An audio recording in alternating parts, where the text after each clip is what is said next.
안녕하세요. 모닝쇼 김은별입니다. 결국 시장에 대한 불안감을 이겨내지 못하는 뉴욕 증시 모습이었습니다. 간밤 반등으로 출발했지만 결국에는 꺾이면서 1% 후반의 강한 하락세를 보였는데요. 지금 이스라엘이 전면전은 피하되 고통스러운 보복에 무게를 더하고 있다라는 소식은 지정학적 리스크를 더했습니다. 그리고 깜짝으로 발표됐던 미국의 소매 판매, 일단 금리 인하 시점을 더 미루지는 않을까 투심을 끌어내기도 했는데요. 실제로 미국의 10년물 국채 금리는 이 5개월 내 최고치인 4.6%를 상회하기도 했고요. 5년물 국채 금리 역시나 2년물 국채 금리 역시나 5%에 가깝게 큰 폭으로 상승하는 흐름이었습니다. 네, 이렇게 여러 가지 녹록치 않은 투자 환경 속에 과연 어떤 해치 전략들이 필요하게 될지 오늘 국내 증시까지 연결해보며 모닝쇼에서 전략 전해드리겠습니다. 먼저 간밤에 있었던 소식들 세 가지부터 함께 보시죠.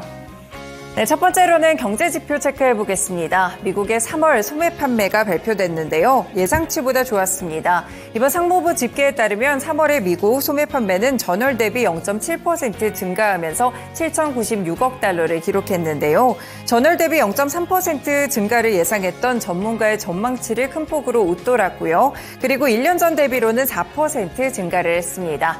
1분기, 한계분기 기준으로 봤을 때는 2.1%의 강세를 보였고요. 그리고 전달의 2월의 소매 판매 증가율 역시나 기존의 0.6%에서 0.9%까지 다시 한번 상향 조정되는 모습이 나왔습니다.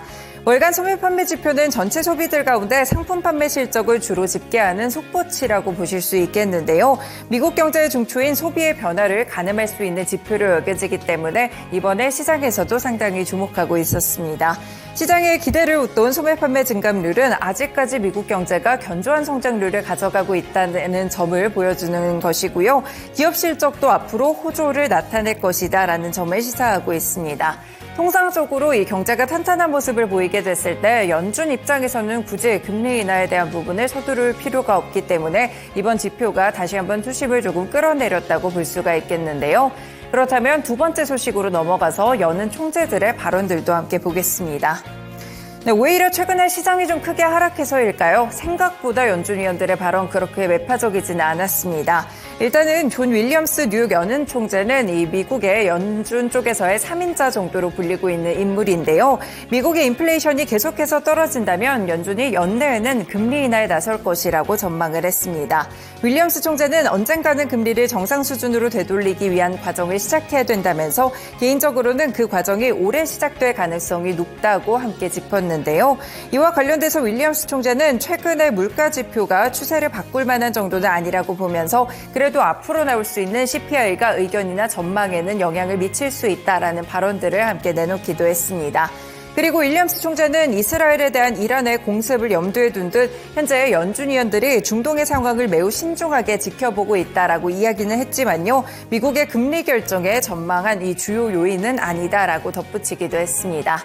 그리고 또다시 수장 콜린스 보스턴 연은 총재의 발언도 함께 이어서 보시면요. 미국 경제가 좋지만 소비자들의 나빠진 심리에 주의를 기울여야 한다고 이야기를 했습니다. 현재 미국 경제의 많은 부분이 매우 잘 돌아가고 있지만 일부 사람들은 어려움을 겪고 있고 불안과 어려움을 수준이 높아지고 있다는 것이 사실이라고 생각한다라고 이야기를 했는데요. 인플레이션에 대해서도 견조한 고용시장이 있을 수는 있지만 그래도 디스인플레이션으로 꾸준하게 갈 것이다 라는 점을 함께 강조하기도 했습니다. 일단은 소매 판매 지표가 또 깜짝으로 나온 가운데 경기가 강하다는 점이 인식되기는 했지만 여는 총재들의 스탠스가 크게 바뀌지는 않았다는 점까지 체크해 볼 수 있겠습니다.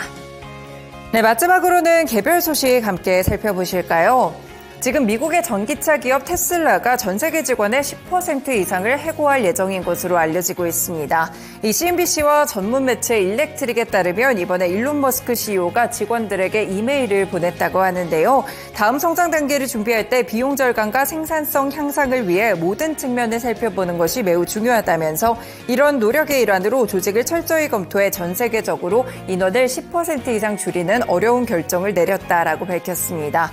테슬라의 전체 직원 수는 지난해 12월 기준으로 봤을 때는 14만 473명이었기 때문에 10%라고 하면 14,000여 명 정도가 될 것으로 보이고 있는데요. 통상적으로 인력 감축은 비용 절감에 의해서 호재성 뉴스로 받아들여집니다. 하지만 간밤 테슬라의 주가는 이렇게 5% 정도의 큰 폭의 하락세를 보였던 만큼 이 전기차의 업황 둔화에 대한 부분에 조금 더 무게를 두는 흐름이었는데요.